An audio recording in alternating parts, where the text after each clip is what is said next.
David Nutu is our next speaker. David is a youth worker from 2010. David will share his knowledge and experience of working with gay, lesbian, bisexual and transgender young people and some of the struggles and life-giving experiences that they encounter. Ladies and gentlemen, David Nutu. I'd like to start by paying my respects to the elders, both past and present, of the Gadigal people of the Eora Nation, on whose land we meet.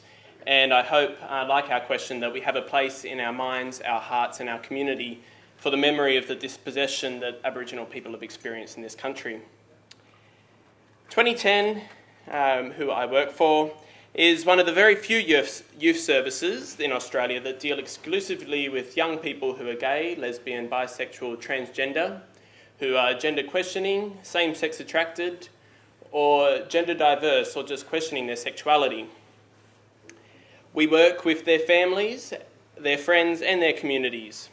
And the value that underpins our work is that young people, regardless of their sexual or gender identity, have a right to participate fully in their society and to influence the world they live in.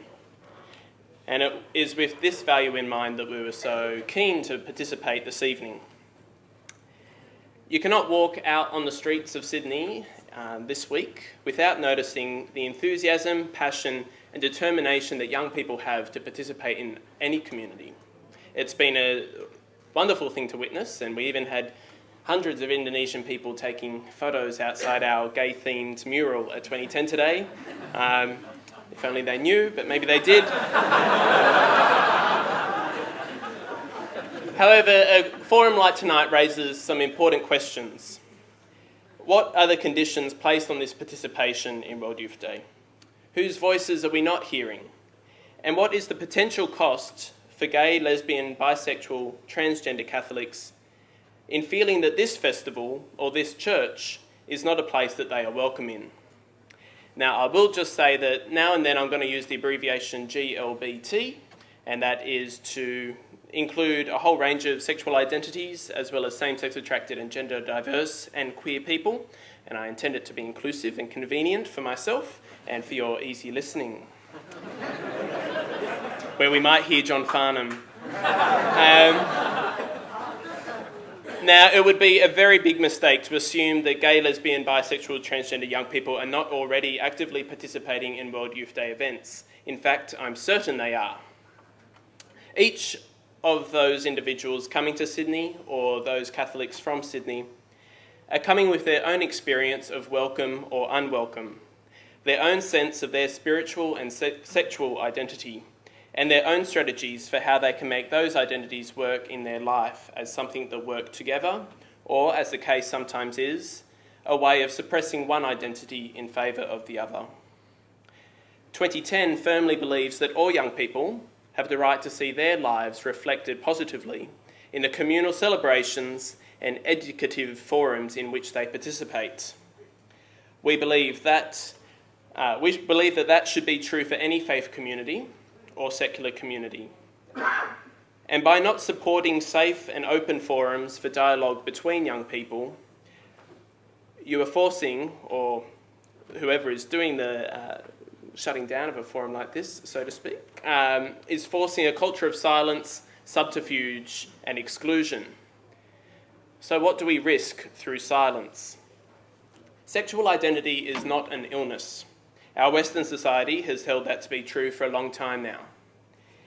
However, GLBT people do show higher rates of many serious health problems: depression, self-harming, hazardous use of alcohol and other drugs, suicide, exclusion from school, unemployment, homelessness, the list goes on. However, research has been very clear on one important point. These health problems are not the result of being gay, lesbian, bisexual or transgender.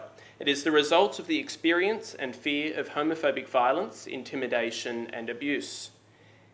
It is the result of heterosexism and the absence of positive GLBT role models in education, family life and the media.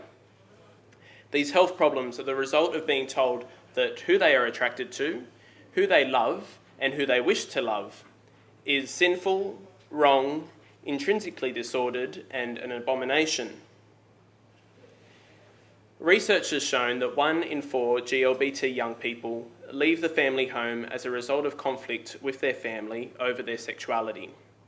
2010 often works with those young people who have left home without the means to support themselves. We provide social work services, counselling and accommodation. Inner city Sydney, where we are today, is often where these young people go. 2010 calls this process the flight to the ghetto. A young person feels that the inner city is the only place where they will find acceptance, so they leave everything behind and flee there. Once there, they find that Sydney is not the welcoming, safe place that they imagined. Things are more expensive than they thought. They may fall in with the wrong crowd or start risky behaviours. When crisis hits, they can no longer go home and they've lost all their support. The attitude that made those young people feel like they had to leave home, where does that attitude come from? In terms of physical safety, despite plenty of anti-homophobia policies and improved legislative equality in New South Wales, the rate at which young people experience homophobic violence, abuse and intimidation has not declined since the mid-1990s. 56% of GLBT young people still experience violence, and 70% of that violence happens in the school playground.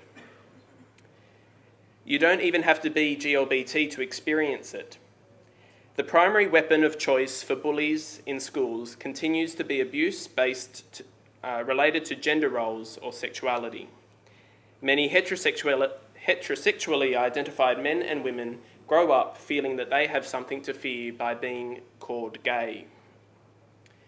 The attitude that fans this fear and arms the bullies, where do those attitudes come from? The process of coming out or sharing one's sexual identity with friends and family sometimes leads to exclusion from communities that have been so important to one's identity formation. 2010 has seen this happen to many of our young clients. Faith-based communities can be the most important thing in a young person's life. They may commit themselves to a music ministry, participate fully in their school or parish social justice activities. They may go on pilgrimage to Mecca. They may sell cakes to be able to afford to travel to Sydney to share in the World Youth Day event. However, no matter what commitment they have shown, their faith community can cut all ties with them when they come out. Or they find that those groups that have welcomed them and offered them pastoral support are pressured to change their ways or taken over completely. When you find yourself displaced, a refugee from what has brought you so much meaning, you have to rebuild your identity from scratch. But what happens if you don't have the resilience to do that rebuilding of identity? That is the silent tragedy of suicide in our community. What is wonderful about this forum, and why I'm so glad that it has happened tonight, is that it's built upon the belief that every person can build a sexual and spiritual identity that fits well together. A spiritual and sexual identity that makes a positive contribution to one's self-esteem and well-being. And a public and personal identity that makes a positive contribution to your community and your society. Is there a place for GLBT Catholics in the church? The experience of 2010 and a lot of research shows that if there is not a place, the cost is high and we all suffer. Thank you very much.